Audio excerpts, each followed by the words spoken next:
Hello dears, I am Nageshwar Kumar.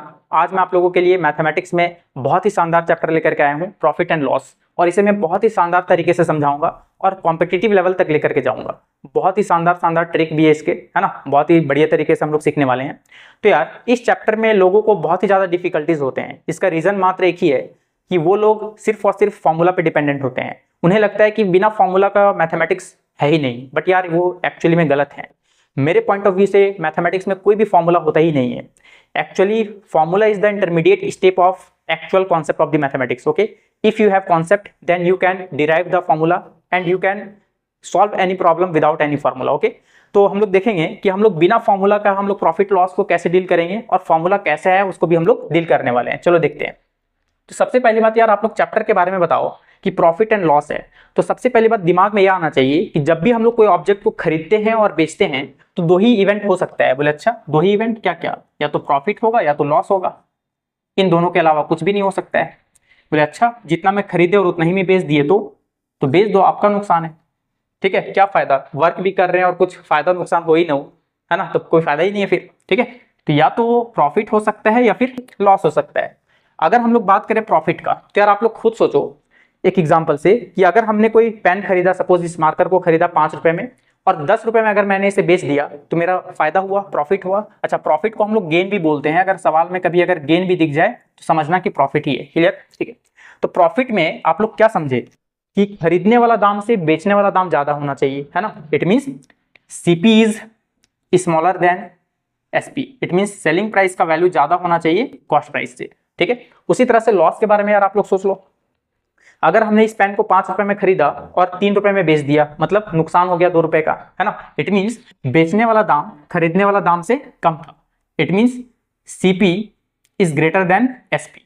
ठीक है, बेचने वाला दाम कम था खरीदने वाला दाम से, CP is greater than SP. Okay, चलो तो प्रॉफिट यार कैसे निकालेंगे? यहां पर इन दोनों का डिफरेंस होगा। ठीक है, बेचने वाला दाम में से खरीदने वाला दाम में अगर हम लोग सब्ट्रैक्ट कर देंगे तो वही अपना प्रॉफिट होगा। सोचो ना, 5 रुपए में खरीदा था, 8 रुपए में बेच दिया तो कितना का फायदा हुआ? 3 रुपए का।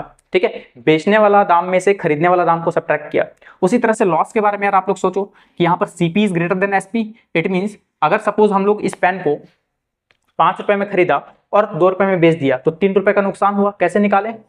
ठीक है, इसमें हम लोग निकाले कॉस्ट प्राइस में सेलिंग प्राइस को सब्ट्रैक्ट कर रहे हैं, बड़ा में से छोटा। तो यहाँ पर जो लॉस निकलेगा वो कैसे निकलेगा? CP minus SP, cost price minus selling price. ठीक है, अब यहाँ पर हम लोग परसेंटेज के साथ खेलेंगे यार। ठीक है, तो प्रॉफिट परसेंट और लॉस परसेंट। सबसे पहली बात, जो भी परसेंटेज के बारे में डील होता है ना कि कितना परसेंट प्रॉफिट हुआ है या फिर कितना परसेंट लॉस हुआ है, वो कॉस्ट प्राइस के बेसिस पर होता है। तो अगर हम लोग बात करें प्रॉफिट परसेंट, तो प्रॉफिट कितने का हुआ है, किसके बिहाफ? कॉस्ट प्राइस के बिहाफ इंटू 100। ये होता है प्रॉफिट परसेंट निकालने का तरीका। उसी तरह से लॉस परसेंट अगर हम लोग निकाले तो लॉस परसेंट होता है लॉस कितना हुआ है उस कॉस्ट प्राइस के बेसिस पर इंटू 100। ठीक है, ये होता है लॉस परसेंट का फॉर्मूला, समझ लो, या फिर एक मेथड समझ लो कि ऐसे हम लोग डील करेंगे। ठीक है, फॉर्मूला तो है नहीं, इसको आप लोग समझ सकते हो यार, है ना, कि कॉस्ट प्राइस के बिहाफ में कितना प्रॉफिट हुआ है और उसको 100 से मल्टीप्लाई कर देंगे।